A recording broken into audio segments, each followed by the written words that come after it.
Bonsoir à tous, bonsoir chers auditeurs, en direct de Marseille, je suis en train de faire un petit rangement sur mon bureau, j'espère que vous allez bien, nous sommes le 25 mars et nous allons parler aujourd'hui de Breaking News, chers amis, Breaking News, festival de fake news aujourd'hui. Ah, c'est extraordinaire, vous allez voir, ça dépasse l'entendement, voilà. Alors, à mon avis, dans plusieurs pays sur Terre, il y a déjà des pénuries d'essence, puisqu'on demande aux gens de faire du télétravail, de circuler le moins possible. En France, il n'y a pas encore de pénurie d'essence. Par contre, les amis, je suis en pénurie de pop-corn. J'ai plus de pop-corn. J'en peux plus. J'ai tout mangé. Pop-corn, pop-corn, pop-corn. Là, vous allez voir, je vais vous montrer 2-3 trucs. On va commencer par l'actualité française, généraliste, et après on va finir par Trump et l'Iran. Et vous allez voir, ce que vous allez voir, c'est assez exceptionnel. Bon, j'ai posté quelques infos du canard du jour là que j'ai fait la bêtise d'acheter, mais bon, il y avait quand même quelques infos. Je l'ai acheté à cause du Conseil de l'Ordre. On en reparlera juste après, ou même maintenant, mais avant de commencer, on va faire les choses proprement. Salutations à tous, merci d'être là, merci à tous nos tipeurs et nos ADSLers qui nous soutiennent pour notre travail. Vous pourrez retrouver nos vidéos sur toutes ces plateformes. Alors, les nouveautés littéraires, les amis, elles sont là. Alors, ça fait un siècle qu'on doit rééditer l'art d'avoir toujours raison d'Arthur Schopenhauer. Et pourquoi faire, en fait? Parce que c'est le meilleur détecteur de manipulation, en fait. Pourquoi faire? Pour que vous puissiez, lors d'un débat, soit avec quelqu'un, c'est-à-dire vous et quelqu'un, ou lorsque vous écoutez des gens parler, un politicien véreux venir vous baratiner, eh ben, que vous puissiez comprendre immédiatement quel stratagème il utilise pour vous bananer. J'en ai profité pour faire une préface au livre. C'est un petit livre, hein, c'est un petit... vraiment, il y a 39 stratagèmes. Et vous allez les retrouver en fait tous. Je vous ai mis des travaux pratiques sur on va dire les dernières grandes, enfin comment on appelle ça, bouleversements, les derniers bouleversements, on va quasi planétaires, hein, Covid, Ukraine, climatisme, Trump. Comment ces gens, comment ils utilisent ces stratégies. En fait, c'est assez choquant parce que le livre, il a presque 2 siècles. Un peu moins bien sûr, mais quand même. Et il s'appuie sur qui? Il s'appuie sur Aristote, qui a 2000 ans et demi, quoi. Donc c'est des techniques qui sont utilisées depuis plus de 2000 ans, 24 siècles. C'est toujours les mêmes, ça n'a pas changé. C'est impressionnant, voilà.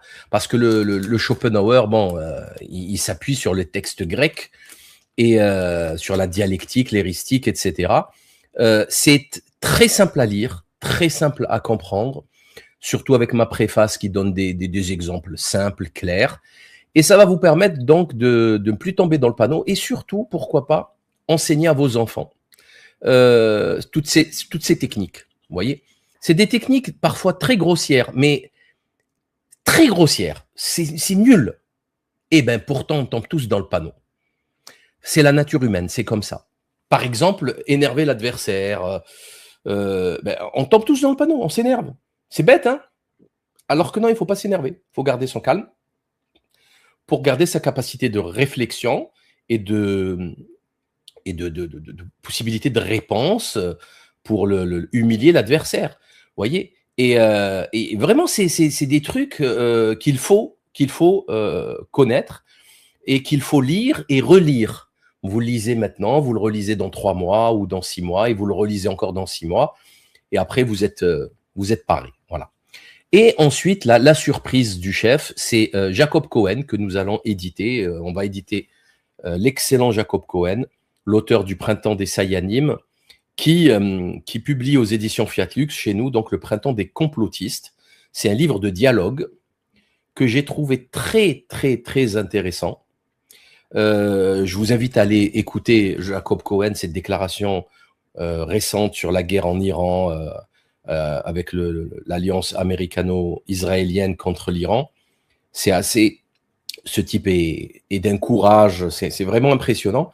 Et ce livre, c'est un livre de dialogue, et je l'ai trouvé très pertinent. Pourquoi? Parce que, en fait, depuis que je fais des manifs, que ce soit avec les gilets jaunes ou avec contre le délire covidiste, etc., j'ai rencontré beaucoup de gens, beaucoup de gens. Alors là, dans les conférences, c'est encore pire. En plus, dans les conférences, voilà quoi, on discute, on échange.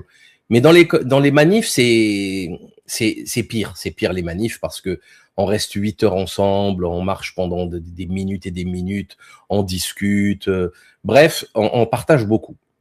Et j'ai remarqué quelque chose qui revenait tout le temps, c'est l'incapacité de dialoguer, en fait. L'incapacité de dialoguer en famille ou entre amis ou au boulot. C'est assez choquant ce qu'ils ont réussi à faire en France. Et imaginez ces dialogues impossibles est juste super important. Super important. Donc, il ne faut surtout pas s'interdire de dialoguer, de débattre, de partager son avis, surtout ne pas avoir peur. Voilà. Donc, je vous en reparlerai plus tard. Alors, ces livres seront disponibles vers le 8, 9, 10 avril. Ils seront, on les recevra, donc vous pourrez les commander pour ceux que ça intéresse. Donc, n'hésitez pas. Allez, rentrons dans le vif du sujet. Avant de rentrer dans le vif du sujet, encore une petite info. J'ai fait une interview il y a 10 jours avec Nexus. La crise mondiale commence maintenant, donc c'est chez Nexus que vous pourrez retrouver sur YouTube, un peu partout, sur tous leurs réseaux sociaux, Facebook, Twitter. Donc, c'est une interview d'1h20, 1h25 qui pourra vous intéresser éventuellement pour ceux qui aiment mon travail ou qui me suivent. Donc, merci infiniment Marc Daoud et à Nexus pour cette invitation. Allez, on attaque. L'information... Alors, ça, c'est sur mon compte Twitter, X. Je vous invite à aller voir le témoignage au Bundestag allemand de ce toxicologue spécialiste donc des vaccins chez Pfizer, et écoutez ce qu'il dit. Alors là, la vidéo, vous allez la retrouver, elle est traduite. Vous pourrez la retrouver sur le compte de Verity France, l'association très dynamique contre le Covidisme. Et c'est sur Résilient TV, vous pouvez retrouver cette vidéo, vous allez la voir. En fait, c'est pas compliqué la vie. Qu'est-ce qu'il dit, le gars? Il dit que le vaccin n'a pas été testé, notamment sur la cancérogénicité, sur la fertilité, ça n'a pas été testé. Voilà, c'est aussi simple que ça. Donc, ceux qui se sont fait injecter n'ont été que de vulgaires cobayes d'une firme multinationale multicondamnée plus de 100 fois, avec l'amende la plus lourde de l'histoire de Big Pharma, 2,3 milliards de dollars. C'est de la racaille criminelle, vendue, corrompue, fraude, corruption d'agents publics. Ils ont tout fait, tout fait. Ils ont tué plein de gens. À chaque fois, ils s'en sortent en payant des amendes et ils continuent de tuer des gens. Voilà, c'est tout ce que j'avais à dire. Je vous invite à aller la voir. Par contre, je ne sais pas si vous avez vu passer celle-là. Elle est exceptionnelle. Exceptionnelle. D'ailleurs, je me suis moqué tout de suite de 20 minutes. Ah ouais. 20 minutes, le journal nous dit 62 cas d'effets indésirables ont été déclarés en France. Donc, le vaccin contre le chikungunya à l'origine de graves effets indésirables. Ah bon? Ah bon? Il y a des effets indésirables maintenant avec les vaccins. 62 en plus. C'est un truc de fou. Alors, moi, je leur ai posté un truc. Je dis, c'est totalement irresponsable, espèce de complotiste anti-vax, de dire des trucs comme ça. Vous mettez en danger la santé publique. Vous allez créer de la défiance contre les vaccins. Voilà. Voilà ce que je leur ai dit. Alors, prenez-le comme vous voulez. 8e degré, 12e degré, 666e degré, comme vous voulez. Mais c'est sorti tout seul. C'est sorti tout seul. Comment? Oh, ah, non. Il y a des effets secondaires. Après avoir commercialisé un vaccin, avoir fait des études avec ces génies de la médecine que nous avons, Dieu merci. Comment? Il y a des effets secondaires et les gens meurent, les gens ont des maladies graves. Non, je refuse de croire à ce type de bivesée, de sordette, de fake news. C'est de la fake news. Alors, je demande à 20 minutes de s'excuser platement et de ne plus jamais commettre ce type d'impair, d'erreurs qui sont extrêmement dangereuses pour la santé publique. Voilà, maintenant c'est fait.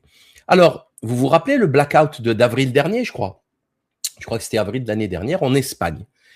Toute l'Espagne quasiment est tombée, a eu une coupure d'électricité. Et on vous l'a dit, moi je faisais des conférences pour présenter mon livre Climate Terror, je faisais des conférences dans toute la France et j'avais dit c'est à cause du photovoltaïque de l'intermittent, quoi, de l'électricité verte. Et ben voilà, ben écoutez, c'est le Canard enchaîné d'aujourd'hui qui fait un article là-dessus dont j'ai mis une partie ici encadrée en vert ou en bleu turquoise.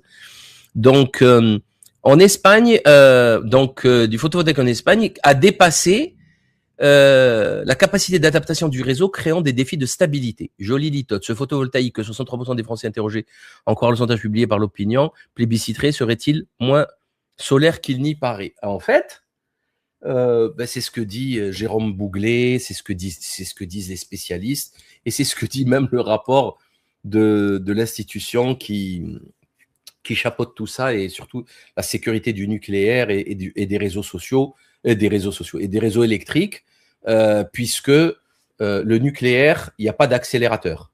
Ok? C'est pas tu te dis il y a beaucoup de soleil, il y a beaucoup d'énergie électrique, donc je vais décélérer, je vais lever le pied sur le nucléaire pour laisser passer l'énergie gratuite. Non, ça marche pas comme ça. Là, tu vas péter ton nucléaire, tu vas fragiliser le réseau. Le réseau électrique, c'est une énergie folle, ça se contrôle pas aussi facilement que ça. Hein, c'est explosif l'électricité. Donc tu peux pas faire le con comme ça. Hein, et ça pète, ça pète. Donc si ça pète, tu as un blackout, tu as 200 morts dans les hôpitaux. Voilà. Tu as tous ceux qui sont... les hôpitaux, ils ont des groupes électrogènes qui ont 20 ans, qui n'ont jamais été utilisés, qui sont tout rouillés. Donc voilà, ça va juste tuer des gens. Le mec, le chirurgien, il est en pleine chirurgie cardiaque, donc tu lui coupes l'électricité pendant 24 heures. Au revoir monsieur, rendez-vous au cimetière. C'est comme ça que ça va se passer. Voilà, donc mise en danger des gens. Et on avait raison, encore une fois, avant l'heure. Voilà. Pourtant, je ne travaille pas chez Engie, ni EDF, ni je suis pas spécialiste de tout ça. Mais bon, quand on analyse la question, quand on lit quelques livres et qu'on s'y intéresse et qu'on connaît le mode de fonctionnement de nos élites décadentes et corrompues, on sait ce qui va se passer à l'avance. Je l'ai, l'algorithme, en fait. L'algorithme de fonctionnement du système, je l'ai. Je le connais par cœur. Alors, petit plaisir pour sa face de sioniste et d'hypocrite. Bruel, alors je sais plus, je compte plus, j'ai arrêté de compter le nombre de plaintes. Je suis arrêté à 8. Et là, je crois qu'il y en a 2, 3 nouvelles qui sont en train de tomber pour agression sexuelle. Donc tout le monde le savait. Tout le monde le savait. Tout le monde. Tout le monde se taisait. Et c'est ça, moi, qui me dégoûte, en fait. Là, il est en train de faire une pièce de théâtre avec un gars et une femme. Ils le savent. Ils savent tout ça. Cette femme, elle le sait. Pourtant, elle le protège. Elle ne dit rien. Elle accepte de travailler avec lui. Ça donne une idée précise de ce type de gens. Pourquoi ils sont pas choqués par Epstein? Pourquoi ils sont pas choqués par Weinstein? Pourquoi ils continuent à applaudir Polanski? Parce que eux-mêmes, c'est des pervers pareils. Ils sont pas tenus par le business ou ils ont peur de ne pas travailler. Non. Ils sont pareils pervers. Ils sont décadents, c'est des dégénérés. Donc cher, gros cher, enfin, justice sera rendue à toutes ces jeunes femmes qui ont été violentées, qui ont été... Alors par contre, là aussi, il y a un pianiste de jazz, il y a un article du Canard, page 4, Terrasson, perd les pédales, le monde du jazz Ah, le blues, une plainte pour viol sur mineur déposée contre le pianiste Jackie Terrasson a donné lieu au parquet de Bordeaux à un curieux imbroglio juridique, blablabla. Bla, bla, bla. Donc voilà, c'est tout le système artistique est décadent. Voilà, c'est tous, cinéma, théâtre, musique, c'est une calamité. Bon. C'est ni les Russes ni les frères musulmans au passage, hein. C'est juste comme ça. Ensuite, autre image vraiment dégueulasse qui donne envie de vomir, c'est Jean-Paul Rouve.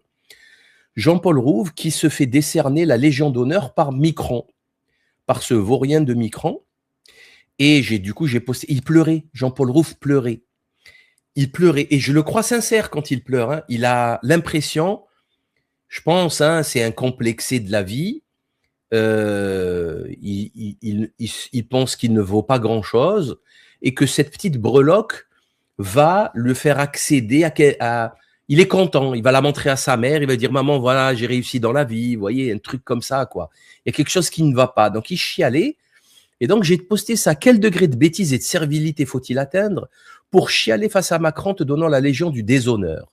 Il illustre parfaitement l'état de déliquescence de la pseudo-caste artistique parisienne. Vous comprenez maintenant pourquoi ils ferment leur gueule avec Jack Lang, avec Epstein, Weinstein, Polanski, les gilets jaunes. Vous comprenez? Parce que c'est des minables. C'est tout. C'est des petits, c'est petit, trop, très petit. C'est minuscule tout ça.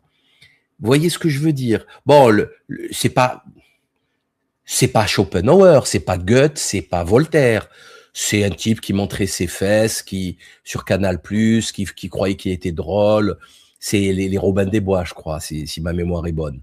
Donc c'est pas, voilà, c'est pas, comment il s'appelle? C'est pas Corneille, c'est pas, vous voyez ce que je veux dire? Mais ça donne une idée précise. Lui aussi, il a des casseroles. Hein. Lui aussi, il a des casseroles. Il va finir par tomber. Ce n'est qu'une question de temps.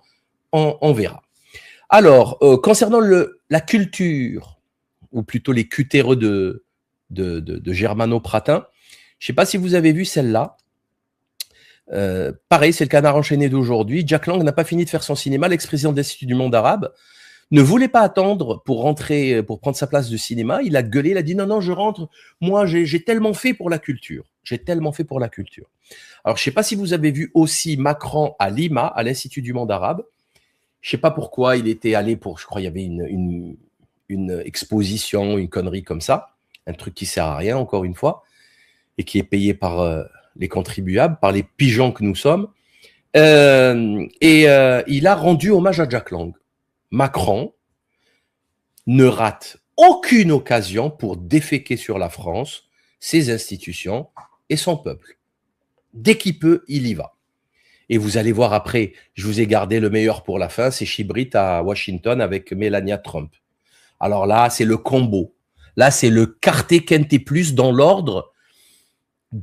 Jackpot, comment on appelle ça, roulette, blackjack, tout, la totale. La totale. Dans l'ordre. Dans l'ordre. Vous allez voir. Donc, Jack Lang, il leur dit, qu'est-ce que j'ai fait pour la culture, moi? Vous vous rendez compte? Le type, il est perché. Il est totalement perché. Il devrait être en tôle. Pourquoi il est libre? Pourquoi il est libre? Il a menti à tout le monde. Il est complice. Il était copain comme cochon avec Epstein. Sa fille, elle a hérité d'Epstein plusieurs millions de dollars. Ces petites filles, elles allaient en vacances chez Epstein. Il a ouvert une entreprise, il se faisait prêter des voitures avec chauffeur par Epstein, le plus grand pédocriminel de réseau d'élite de toute l'histoire de l'humanité connue. Et là, il te dit, j'ai fait pour la culture. Il a fait pour la culture. Il y a des gifles qui se perdent, hein. Mais bon, il y en a des magistrats qui foutent rien. Qu'est-ce que vous voulez que je vous dise? D'ailleurs, en parlant d'Epstein, je ne sais pas si vous avez vu, ça c'est quand même une excellente nouvelle. Donc, la police française a fait une descente chez Edmond de Rothschild, chez le bankster Edmond de Rothschild. Donc, étant donné les liens qu'il avait avec la patronne, les liens très, très, très ténus, donc, et tout ça à cause du fameux franco-israélien Fabrice Heidan. Le siège de la banque, donc ça c'est l'AFP, Edmond de Rothschild à Paris a été perquisitionné vendredi dans le cadre de l'enquête ouverte par le parquet national financier pour corruption d'agents publics visant le diplomate français Fabrice Hédan, cité dans les dossiers Epstein. Donc ça, c'est quoi? C'est le fameux Hédan qui travaillait, qui était diplomate français, qui donnait les rapports de travail de la France à Epstein, qui est un acte de haute trahison. Il travaille d'ailleurs, il travaillait chez Engie dernièrement, il a été viré, et il travaillait à l'époque chez Rothschild. Alors moi, je vous dis, quel est le plus petit dénominateur commun entre Epstein, Rothschild et Hédan? Je te donne dans le mille, Israël. Voilà. Je dis ça, je dis rien. D'ailleurs, on va encore parler de... Vous voulez que je vous démontre à quel point le sionisme est une maladie mentale? Rachel Kahn, la plagiaire Rachel Kahn, qui plagiait ses chroniques climatistes sur Radio Classique, je crois. C'est une escroquerie totale. Cette femme, elle n'a rien à faire à la télé. Dans une société normale, cette chose n'a rien à foutre à la télé. C'est une honte. Normalement, elle dégage le goudron et les plumes. Tu plagies tes trucs, tu dégages. Point à la ligne. C'est une honte, mais c'est pas grave. Elle est rattrapée sur CNews, la télé poubelle, là où se rallient les pédocriminels, les délinquants, les voyous. Bref. Qu'est-ce qu'elle nous dit? Alors, il y a David Guiraud qui a gagné le Roubaix, la mairie de Roubaix. Et lors du discours de sa victoire, il a dit le Nord ne se couchera plus. Et c'est vrai que ça faisait référence à Game of Thrones. Game of Thrones, c'est la série la plus cinglée, la plus folle de l'histoire du cinéma. Série anglaise en 10 saisons, que j'ai vue d'ailleurs, qui est exceptionnelle, d'une violence rare, mais qui est exceptionnelle, d'une qualité folle. Et c'est Jon Snow, le Nord, The North, Jon Snow, avec l'autre, comme il s'appelle, là, qui a été tué dans la fameuse soirée sanglante. Bon, bref, c'est très connu. Tout le monde connaît ça. The King of North, c'est le roi du Nord, qui ne mettra jamais genou à terre, etc. Tout ça, blabla. Et il y a Medine, le rappeur, qu'ils essaient de faire passer pour un islamiste alors qu'il est à des années-lumière de l'intégrisme. Je dirais même qu'il est à l'opposé. Elle dit oui, mais quand il a dit je salue le roi du Nord, ben c'est antisémite parce qu'il parlait du roi David Guiraud. David, le King David, le roi David des Juifs. Ça s'appelle, comme dirait Eli Kaku, tortiller des fesses pour caguer droit. Vous voyez ce que je veux dire? C'est compliqué à faire. C'est très compliqué à faire. Et je suis désolé, mais ça me vient à l'esprit. C'est magique. C'est tordu. C'est malsain. C'est vicieux. C'est nul. D'autant que, puisqu'elle parle de Medine apparemment, enfin, je sais même pas c'est qui Medine en fait. Je sais même pas comment il s'appelle. Je vais vérifier maintenant. Mais logiquement, c'est un Maghrébin. Medine, on va voir ça tout de suite. Medine, rappeur, Medine Zawish. Ah, il s'appelle en plus Medine, c'est son vrai nom, son vrai prénom. Non. Ouais, nom de naissance, Medine Zawish. Alors, quelle origine? Origine Algérie. Ah, donc, il est du Havre. Donc, c'est un franco-algérien qui s'appelle Medine Zawish. Et les amis, chez les Arabes, les musulmans plutôt, tous les musulmans, vous trouverez des musulmans en Indonésie qui n'ont rien à voir avec les Arabes, qui appellent leurs enfants Daoud, qui est David. David, c'est le prophète de l'islam. Hein. Il n'est pas que prophète des juifs ou des chrétiens. C'est aussi le prophète de l'islam. Les musulmans donnent ce nom à leurs enfants, à leur progéniture. David, Daoud. J'imagine que vous en avez autour de vous. Donc, comment c'est possible de dire un truc pareil? Ces gens sont zinzin. C'est une maladie mentale. D'ailleurs, en parlant du lobby sioniste et des magouilles sionistes, est-ce que vous avez vu cet article aujourd'hui encore du Canard enchaîné? Décidément, je parle beaucoup du Canard aujourd'hui.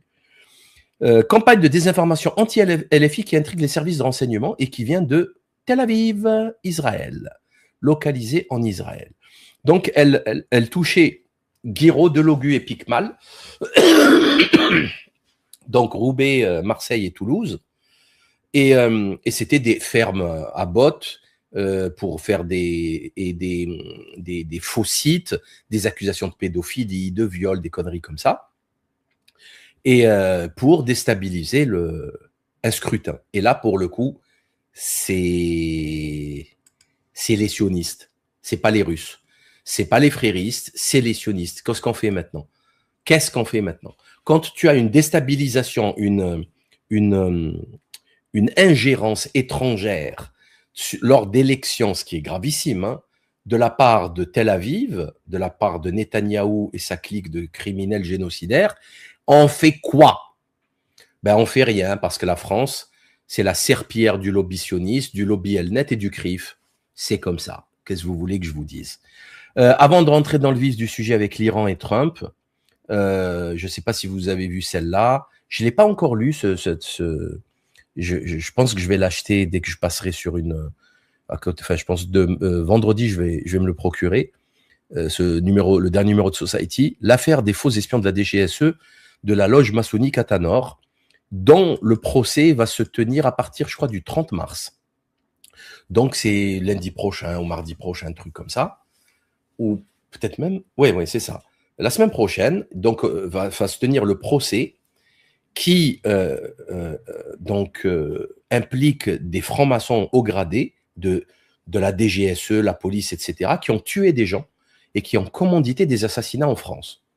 Voilà, la loge Athanor. C'est quand même... je vous le dis, j'ai plus... Voilà mais le dernier sachet de popcorn que j'ai. Voilà, dernier sachet de popcorn. Voilà. Bon, j'ai toujours ma bouteille de shampoing mis au frais. Toujours ma bouteille de shampoing mis au frais. On ne sait jamais une bonne nouvelle comme ça qui tombe du ciel, sous forme de Coram Char 4. Ça, je suis preneur. Hein, ça, je suis preneur. Mais bon, voilà. C'est quand même extraordinaire. Donc, j'imagine qu'il y aura des journalistes compétents dans cette affaire qui vont aller au procès. Et on va voir des détails. C'est quand même gravissime. C'est le complot maçonnique, quoi. Hein. C'est le complot maçonnique impliquant les hautes autorités de l'État, de la DGSE, etc., qui tuent des gens pour du pognon. N'est-ce pas merveilleux? Je parlais que de ça dans mon premier livre, La faillite du monde moderne. Voilà, je disais que ça, on m'a pris pour un fou. Ben maintenant, c'est dans les tribunaux que ça va se juger. Concernant Trump et l'Iran, ben c'est pas compliqué. Ça part en cacahuète complet. Pourquoi? Alors déjà, Trump est en train d'expliquer à tout le monde, mais ça fait mal à la tête, je vous jure, ça fait mal à la tête.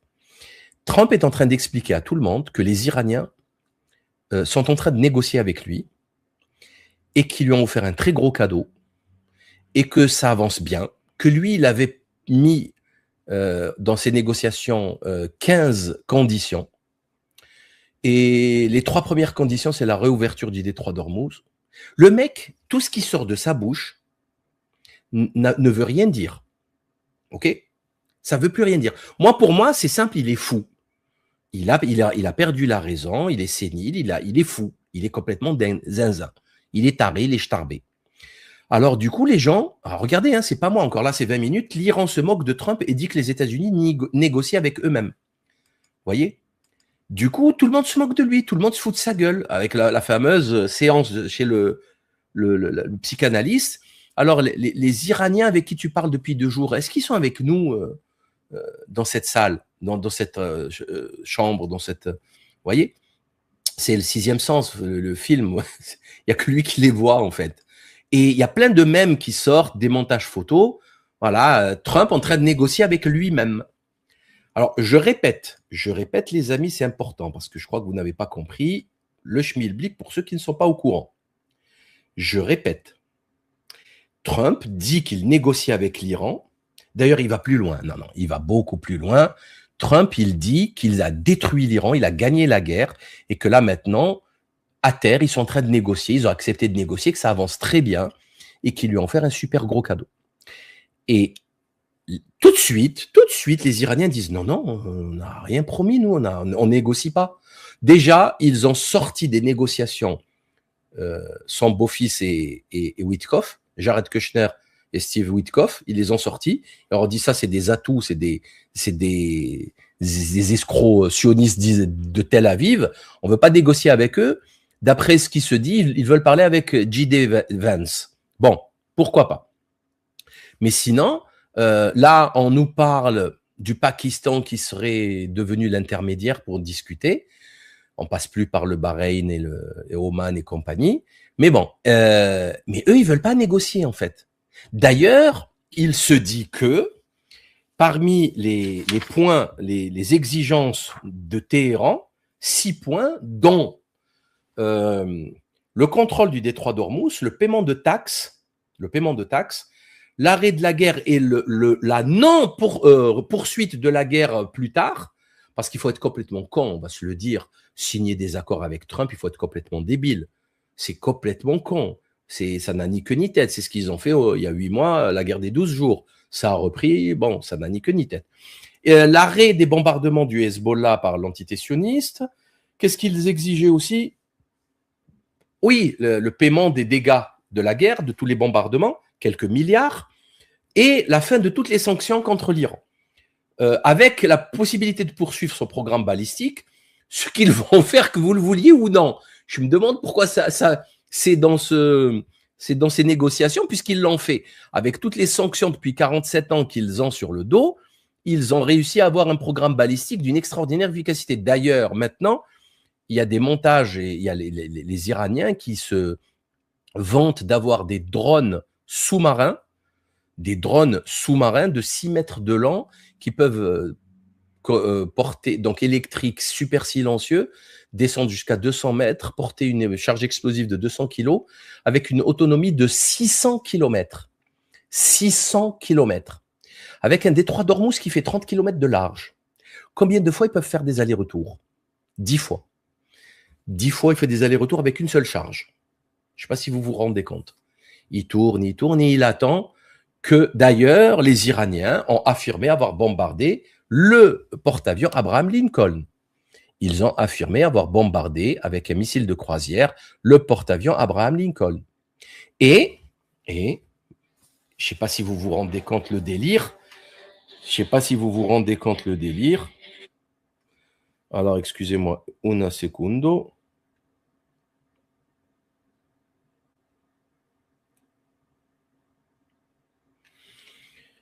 Alors, excusez-moi, regardez ce que Pete Hegseth a dit.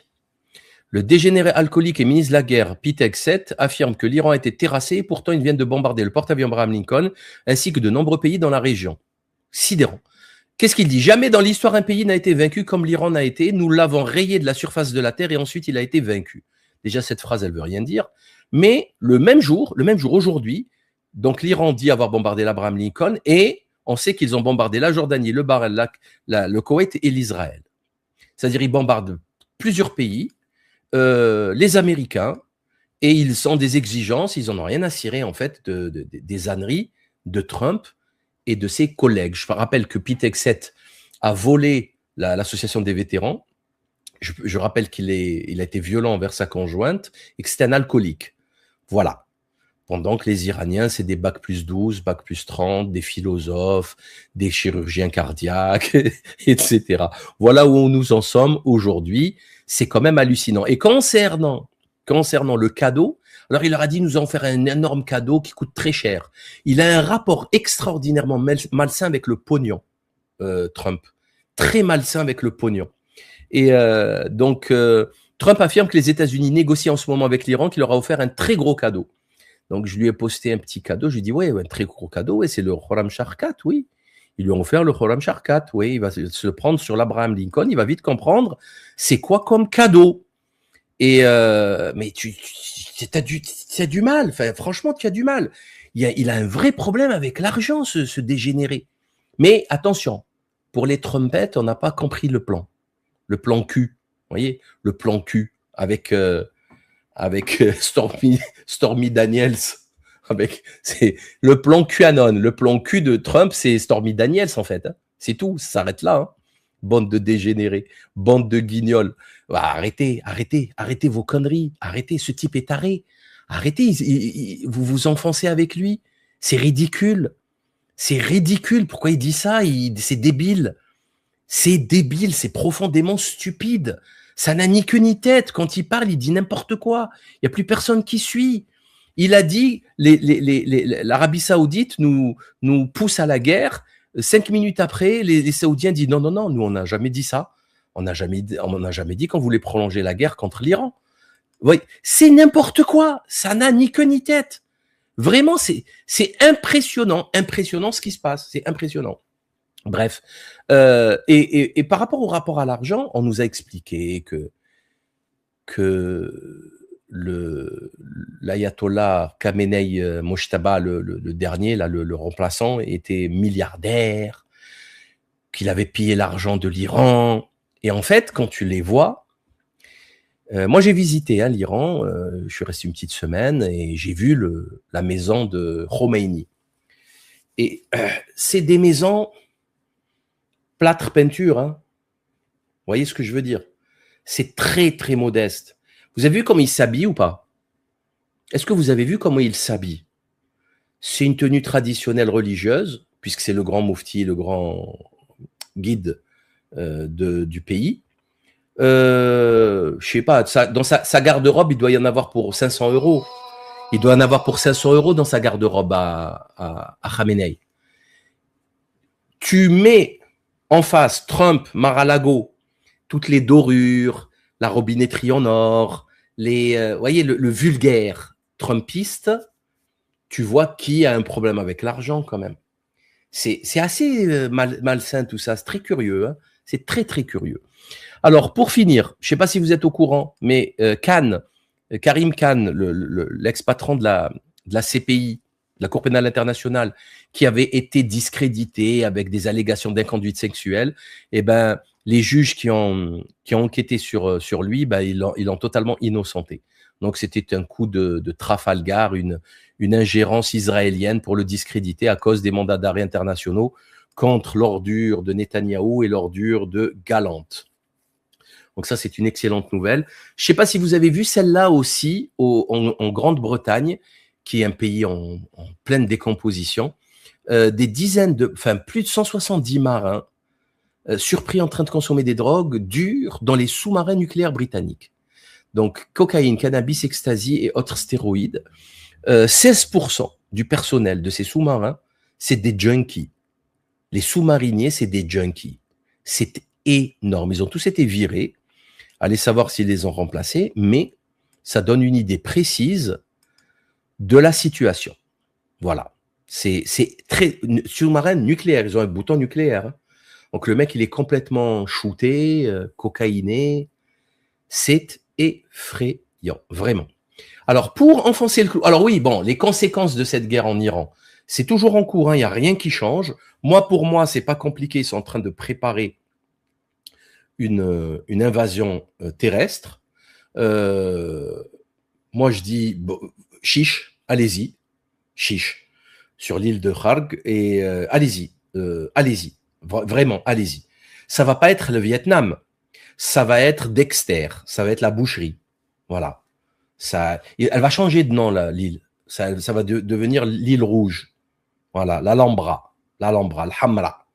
Ça va devenir l'île rouge du sang des Américains, ça va être une boucherie. Ça va être une horreur, vraiment une horreur. Mais je pense qu'il essaie de gagner du temps pour préparer un coup comme ça minable à la Trump. Le parjure, le mensonge, la trahison, aucune dignité, en pleine négociation. À chaque négociation, il frappe. Donc il faut être complètement débile pour continuer de négocier avec cette ordure de pédocriminels et ce régime Epstein qui voilà, que tout le monde connaît. Alors je sais pas si vous êtes au courant ça aussi, mais tout le monde l'accuse.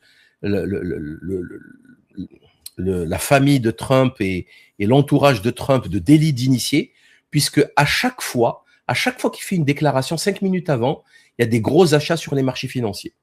Il y a de très gros achats sur les marchés financiers. C'est du délit d'initié, c'est une évidence. Voilà. Parce qu'à chaque fois qu'il parle, ça prend 10-15% ou ça baisse de 10-15% sur des des échanges de 500 ou 600 ou 800 millions de dollars, ça fait beaucoup d'argent. Et celui qui sait tout ça juste avant, eh ben, il se régale. Et on a eu, sur Polymarket, on a eu des paris très, très douteux. Et sur les cours des bourses et l'achat de pétrole, etc., c'est extrêmement douteux. Voilà. Les données montrent qu'une transaction pétrolière colossale de 580 millions de dollars a eu lieu exactement 15 minutes avant que Trump ne publie son tweet sur la suspension de la guerre contre l'Iran. Un initié vient de faire fortune, la corruption est flagrante et enfin, c'est du Trump, c'est la décadence, c'est la fin, c'est des corrompus, il n'y a que le pognon, le money, c'est que le pognon. Donc on verra ce que ça va donner. Dans tous les cas, c'est suicidaire. Trump a mis les pieds dans un engrenage avec des gens extraordinairement déterminés, bien équipés, bien armés, sur un territoire qui est imprenable, comme l'Afghanistan, c'est que des montagnes. C'est que des montagnes, l'Iran. Hein. Regardez la géographie de l'Iran. C'est que des montagnes. C'est une catastrophe. C'est imprenable. Voilà.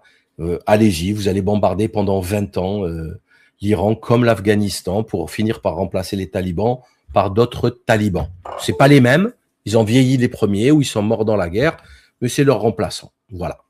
Les conséquences chez nous, c'est c'est le portefeuille. Vous avez vu le prix de l'essence, le gasoil, on a dépassé les 2 €. Et les Français se taisent encore. Hein. Il n'y a personne qui parle, personne qui moufte. C'est assez exceptionnel. Maintenant, pour finir de clouer le cercueil de ce dégénéré de pédophile de Trump, ce mythomane spécialiste du parjure et de la fake news, Donnie, fake news. Qu'est-ce qu'elle est allée foutre Chibrit Macron à Washington avec Melania Trump? Melania Trump a invité Brichel, vous la voyez là, pour parler de quoi? Alors là, je vous le dis tout de suite. Là, on va faire une leçon. Je vais vous donner une leçon de chutzpah niveau universitaire. Là, déjà, si tu n'as pas le bac, tu ne peux pas comprendre. OK? Si tu n'as pas le bac, tu ne peux pas comprendre ce qui va suivre. Ça va être très, très, très compliqué. Très, très, très compliqué. Alors, are you ready? Are you ready? Donc, casque, genouillère, coudière, sortez l'attirail. Vous ne pourrez pas dire que je vous ai pris par surprise. Moi, je ne veux pas avoir de fracture du col du fémur sur la conscience. On est d'accord? On est d'accord. Donc, Brichel s'est retrouvé à Washington, enfin aux États-Unis, avec Melania Trump. Melania. Pourquoi faire? Elle l'a invité parce qu'elle a estimé que c'était utile d'inviter Brichounette.